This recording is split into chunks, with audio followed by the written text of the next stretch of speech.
Thank you for joining and welcome to another episode with Azim Sahir, a human capital specialist who has designed this podcast to inspire people to live meaningful lives and to pursue their passion. This is Season 8. In this podcast, Azim gives a laid-back look at the important aspects of life and business through the lens of emotional intelligence. You will learn how emotional intelligence can influence your success in both personal and professional life. You will hear key life lessons and tips from prominent personalities, business leaders, entrepreneurs, EI practitioners, and executive coaches from all over the world. You can also watch the video version of this podcast on his YouTube channel. So sit back, relax with a cup of coffee, and let's get to the show. AI Cafe with Azim.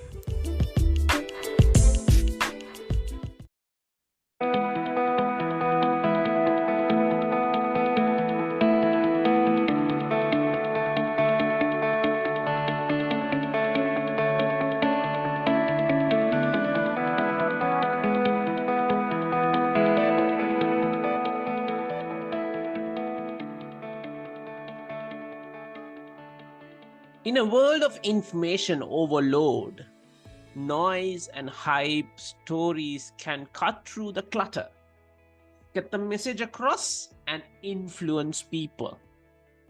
Leaders are influencers. They influence people. Stories can get you jobs, customers, partners, and investors, as explained in the book Unleash the Power of Storytelling: Win Hearts, Change Minds, Get Results by Rob Weissenbeck. A very warm welcome to the show. This is EI Cafe with Azim Season 8, and I'm your host, Azim Saeed, a human capital specialist, Lego Serious Play Facilitator, ICF certified PCC level coach, an emotional intelligence and emotional culture practitioner. Here we are again for another interesting topic, a 30 minutes of valuable learning. Yes, you are the introduction. It is about storytelling. We know that everybody is talking about storytelling. Everybody is encouraging storytelling, but what is the power of stories and how to make an impact with it? To have this conversation, I have a fantastic individual all the way from flying from US. Let me give a quick introduction of him. He is a public speaking expert, retired US Air Force and instructional design guru. He's on a mission to empower speakers, trainers, and leaders with the resources they need to engage from every stage. I did mention about one of his article. He's mentioning connecting human beings. Ladies and gentlemen, let me welcome David Doerrier. Okay, thank you. Thank you, Azim. Thank you so much. This is such a treat for me to be with you today. David, thank you very much. Very much. It's an honor and a pleasure to host you in the cafe.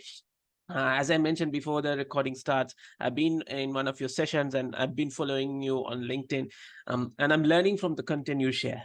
And every moment, I just keep writing and try to reflect and try to apply when I go in terms of facilitation purposes. Thank you very much for giving that wonderful inspiration. So, David, storytelling. I think this has been talk of the town. People has been talking a lot. People are encouraging, and I believe you're a Toastmaster also, right? So I think they do a fantastic job in terms of developing people. And one of my podcasts, I had a CEO from Sri Lanka. He mentioned leaders need to be storytellers, right? And beyond that, I'm just curious, David. I'm just curious to know, how come from flying to presenting? How did you end up here? I guess you're referring to my time in the Air Force. Well, I was not a pilot in the Air Force. There were many, many other jobs other than being pilots in the Air Force. Right. However, I did work around aircraft, Right. and worked with cargo and passengers and baggage and all types of anything and everything that would fit on an aircraft. But the way that I ended up where I'm at was through the Air Force. I became a trainer in 1995 with the Air Force, and that's when I started learning the craft of presenting, writing training, delivering training on a daily basis. Prior to that, I had some theater background. I had radio broadcasting background. Wow. But over these past 30 years, I've learned a lot, and I continue to learn about the craft of training and engaging audiences. So from crafting aircraft paper to crafting leaders and the presenters. So it's an amazing journey. So thank you very much for sharing that. I think it's going to be a wonderful experience, getting into the training element. What was your experience about? Because I have gone through the similar, because I've worked in sales and marketing and human resource, banking, and now, engaging people, inspiring people, delivering sessions and facilitating. It's amazing, Jenny. How is your experience on that particular part, this shift? When I first became a trainer, I didn't know what training was all about. I thought it was just standing up in front of a group of people and just talking and hoping that they learned something. But it was within the first couple of years that it really struck me that training is more than just talking. It is using stories, using analogies, using examples, getting people to get their hands on it so they can actually work with it. And it's all about getting that message to stick. So that was what I had to learn the hard way when I first started in training. It's more than talking. It's about stories, analogies, and examples and engagement. Right. So I really love the part, getting it stuck on people's mind. Right. Now, this is where I think storytelling is been amazing methodology or amazing tool, and it has been widely spoken, right, David? And at the same time, I just want curious to know, like, why does stories make an impact on another person? What is in it? How does it connect? Yeah, that's a great question. There are, I always, when I talk to folks about public speaking, and they ask me, what are the top 3 things that everybody must remember to give a good presentation? And the number 1 is know your audience. Number 2 is storytelling. And number 3 is end with a impactful conclusion. So why is storytelling so important? Well, number 1, if someone is telling a story correctly, then the listener should be able to see that in their mind. Now, if I'm telling a story about my family, but I'm incorporating enough color, enough examples, enough incorporating enough wording in there, you should be able to see my family. Now, you may not see them exactly the same way I do, but you see them in the car, the red car, we're going to the amusement park. You see all of those things in your mind. Another thing that storytelling is able to do, it's able to create an emotion. So if I was to tell an emotional story, or if I was to tell a story about a client who had a lot of successes, or a client that struggled through their business, I would want to be able to explain that in a way that you as a listener can also feel that. That is what's going to stick with the audience. Wow, brilliant. Because I love the fact, when you are just talking about the red car, the amusement, it really, I'm creating a visual on my mind, a red car and an amusement. And I hope our listeners also, while they're listening, they would have got the red car. Couple of days back, I did interview Todd Churches, who's a visual leadership element. So he was talking about visual communication, and this one of the methodology he was talking about storytelling. So I really did understand how it emotionally connect. So on that note, how important to get this connection done at the beginning itself, David, with stories? Because I know first 2-3 minutes so important when you're presenting or when you're speaking in front of a huge audience, because that's going to really attract. how important that connection is, and how can you bring that important? How do you start the story? Right. Right. So there's probably 9 million ways that you can start the story. However, every single one of those 9 million ways all have the same objective. They need to immediately engage the audience. I like to start my presentations with a question. How many people here have the fear of speaking in public? How many people here present on a regular basis? Some sort of question that's going to immediately get my audience to lean in, to listen. It's also a way for me to gauge my audience, to understand their current understanding of the topic. For example, if I ask the question, how many people here make presentations? And nobody raises their hand. So now I have an audience full of people that nobody makes presentations. So now on the fly, I have to now recraft my message that's going to be engaging for people that don't make presentations. So I like to ask a question up front. So to answer your question, 9 million ways to open, but the one objective for those 9 million ways, immediately engaging your audience. So, correct me if I'm wrong. Is that the way to develop the curiosity on the audience side? So, what I'm trying to say is, can curiosity be the trigger you want to, pick it up from the question you're going to ask at the opening itself? I mean, what is David asking? Why is David asking this question from us? Is that curiosity we are trying to bring in the opening of the speech? It could be. It could be curiosity. You could give some sort of you could even have an image on your PowerPoint that is so compelling. It could be very graphic, this image that is going to get people like, wow, it really brings them in. It could be a statistic of some sort. Did you know that 93% of your message comes from your nonverbals? And you could use some examples. So yes, definitely getting that curiosity. The objective is getting them to lean in, to want to know more. Brilliant. Brilliant. Thank you for sharing that. Let's come to a corporate context, David. We all know that leaders who build strategies, and they do present the strategies to their people, and they want them to understand and execute. Now, there are different ways of doing this methodology. Either we put a presentation and start explaining about it, or we just send the presentation out, or we do an activation. There can be many things. In an organization perspective, how can we bring this storytelling technique into the meetings? Because most of the say meetings are boring, and you very rarely see people are engaging because they engage with the phone while the meeting goes, because there's no curiosity or interesting fact. So my question is, how do we bring to our meetings and presentation in our corporate environment?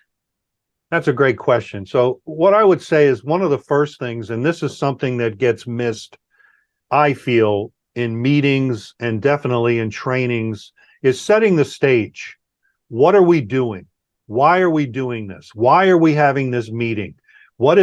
If I'm running the meeting, what is my responsibility? What do I expect from everybody else that's in this room here today? And I want to value all of everybody's input. I want to create a safe environment for people to be vulnerable and to express openly how they feel in that meeting. It's not me dictating what has to be done. Certainly a leader at times may have to do that, but you want to include, you want to still create that safe environment. So I would say, to answer your question, is right up front, setting that stage. What are we doing? Why are we doing it?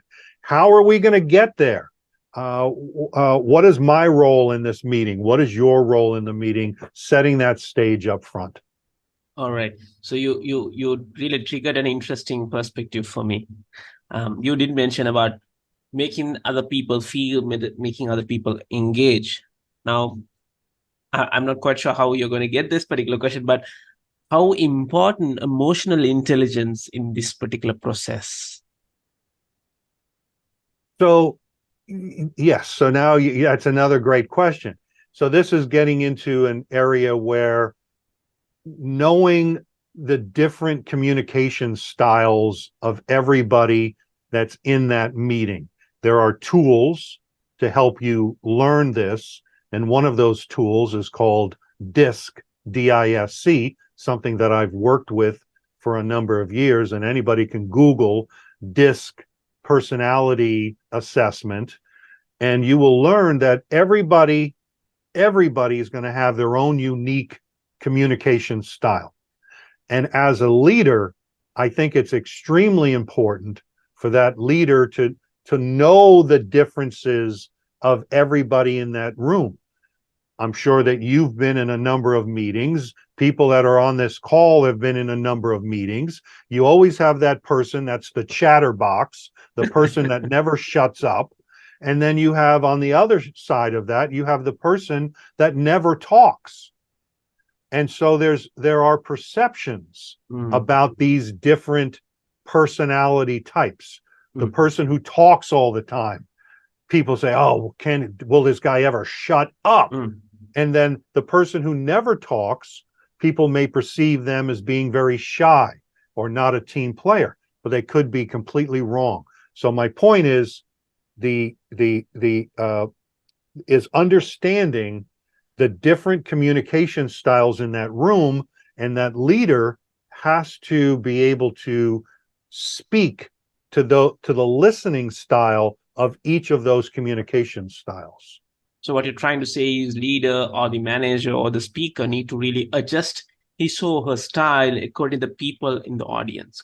Right. It's not changing my style. Adjusting. It's kind of meeting them halfway. Yeah. All right. Brilliant. Thank you. Now, we did talk about EQ or EI, emotional intelligence. Now I'm coming the perspective of artificial intelligence. Right. Now we have seen, David, artificial intelligence, of course, a trending topic. Even this particular season, I'm just linking artificial intelligence all to it because that's a bit a trending word in Google as well. We're talking about ChatGPT, Brad AI, a lot of things are coming up. Now, I've seen a lot of people using artificial intelligence for the presentation purpose, or create some videos, have that person, talk, the verbal component come attracted, and voiceovers are given, because you're a voiceover artist also, if I'm not mistaken. Yes. How these things connect? How can we use AI in our storytelling techniques, or is it against us? Yeah, that's a great question. So I use it a lot. I use it for my help with writing my posts on LinkedIn. I use it to come up with ideas for posts. I use both ChatGPT and I also use Jasper. I have used it to create a speech. I haven't given the speech yet, but it has helped me to write a speech. Luckily, AI has not gotten to the point yet where AI can get up in front of people and actually give that presentation. So definitely we can use it to help us craft a speech or to help us with our research on a speech, but we humans are still going to have to get up, make that presentation, and we need to be able to engage the audience. You can't just get up and just read it and talk to your audience. So luckily, it's ChatGPT is not going to put me out of business. I think that's the fear, because that is the mental model created by social media. You can be replaced, isn't it? Right. But it can't replace that public speaker, because it has a lot of feeling important component. There's a lot of stories, like very authentic. David, I'm really curious. But the word I said, authentic. Now, this is the question I have. Storytelling, does it need to be really authentic, or is it just a story we have created just to pass a message? Well, that's another great question. I think that every story has to have an objective. Now, I've taken some stand-up comedy classes, and one of the things that I've taken away from stand-up comedy is that everything, and also from Toastmasters, when you talk about impromptu speaking, it does not all have to be 100% true. So by what I like to do incorporating a story is first understand what is my objective, that when I get to the end of that story, what is it that people should feel or know better or understand better. But along the way in that story, I may incorporate 2 or 3 different events and incorporate that all into one. There's nothing wrong with that. It's the same thing with writing a joke or putting together a stand-up comedy routine, putting bits and pieces of a trip to Disneyland and a trip to the pool and visiting my mother on Mother's Day and putting that all into one story, that it's all part of one thing. There's nothing wrong with that. Was that what your question was? Absolutely, yes, absolutely. Because the whole idea is, people are listening to it. People believe in you when you start telling the story, right? So I just want to know if the story is what we are going to create. I know the message is important because that the message is going to drive on the whole week or the month or the year, because that's how we get inspired or get motivated. But I think you really clear the mind. Is the story need to be really authentic or true enough to tell the story, or can we based on the outcome of the speech, can we build a story? That I think you did answer the questions. Thank you very much. So yeah, it definitely needs to be believable. I can't go ahead and tell a story. Last month when I was on the moon, it needs to be believable. Absolutely. You can't say I last week, next week I'm going to Mars and I'm going to check whether we exactly. Yeah. Yeah, of course, Elon Musk or Jeff Bezos telling yes, that can be believable. They've sent it. So right. So thank you for sharing that. So David, we are coming latter part of our conversation. Here, I think I just want to out from you, right? For listeners' purpose, I know you did mention about getting that stories out. So what are the key elements we need to look after when we build stories to create that impact?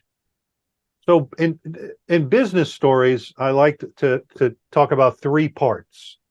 And those are, number 1, what was the problem? If we're going to be talking about a client, what was the problem that the client had? What was the solution that you were able to provide that client? And then finally, what was the outcome that the client was able to experience? Another general rule of these stories that they should be short. You don't have to go into a lot of detail. For example, last week when I was working with my client Azim, wait a minute, it wasn't last week. It was it was 2 weeks ago. It was 2 weeks ago, and no, wait a minute, it wasn't Azim. It was Paul. We don't need to have all of that information, and it doesn't need to talk about Azim's. Go into details about the business. How long have I known Azim? Going into a lot of detail, keeping it very short. What was the problem? What solution did you provide? And finally, what was the outcome? Brilliant. Thank you very much, David. I think it does make sense when you say, what is the problem? So that is a context of a business perspective. If you come out of corporate, let's say invited for a special guest as a keynote speaker, how do you build the story there? Is it the same process, or you? It's going to be different. Now you're starting to get into an area that's a little outside, because I'm all about designing business presentations. All right. And so there you're starting to get outside, but the similarity is going to be that what is the objective? All right. When you get to the end of that story, what is it that people should have learned or have experienced or felt about that story? And when I evaluate Toastmasters stories and presentations, what I find a lot of times is that people are giving way too much detail, or they're not giving enough detail. So I will answer your question this way when it comes to stories. And I don't have the right answer of where to start, but these are some things to think about inside the story. And that is, somebody says, yesterday I got in the car and I went to the store and I bought a loaf of bread. Okay, that's one way of saying that story. Yesterday, after I finished my lunch that I had with my wife, and while we were sitting and having our lunch at the dinner table, our cat jumped up on the table and spilled my glass of milk. Well, after we cleaned up the milk, I was able to finally get into my red car, start up the engine, turn on the radio, and then, and go from there to continue that story about going to buy the loaf of bread. And here, what I call that is adding color to your story. It's not just saying, yesterday I met with my aunt and we had lunch. Well, tell us a little bit about your aunt. What are some things about your aunt that really stand out to you? Maybe it's her perfume. Maybe she always wears the color pink. Every time I see her, she's got this air of confidence about her. She always has to sit at the same table because of this reason. Give us some color. So now we can get a better job of visualizing your aunt having lunch with her. So here's my key takeaway on this. Storytelling is about creating that visual element in another person's mind so they start connecting with the speaker. Correct, David? Yeah, because my objective is I want you to see my aunt in your head. Brilliant. I want you to see us sitting at that table. I want you to see that food that's in front of us. I want you to experience that conversation. I want you to emotionally connect to that conversation, because that's that's the glue. That's the glue that's going to stick in your head. Brilliant. Thank you very much. I think plenty of golden nuggets on this particular episode. Those who are leaders, those who are involved in presenting, involved in meetings, and not even leaders, and as a normal general human beings, this can be a perfect tool for us to create an impact on other person, to get connected, get engaged. So that, ladies and gentlemen, that's the time what we have for today. My key takeaway is engage, bring stories to create visuals. I think our audience have got plenty of takeaways for today. I hope them, and we encourage them to use the power of storytelling in their day-to-day lives, especially in a corporate context. Pass that message across. So thank you, David. Thank you very much for putting out this wonderful content for us. Of course, you can get connected to David via his social media. Believe me, by reading his articles or the notes, you're going to learn a lot, because that's what I do also. So David, thank you very much for the content. And of course, you can log on to www.presentyourwaytosuccess.com to get huge amount. It's a gold mine, by the way. Get access it. You can start learning into it. And all the links will be available on the podcast note. So David, thank you very much for your valuable time spending in the cafe and inspiring people, sharing your experience and techniques and thoughts on power of storytelling. Thank you, Azim. Thank you.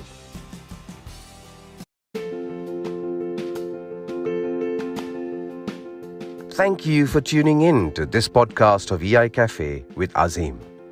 We sure do hope you enjoyed it, and if you have any questions, please do reach out. If you haven't done so already, make sure you subscribe to the show that is available on all major podcast platforms, so you're notified when a new episode is posted.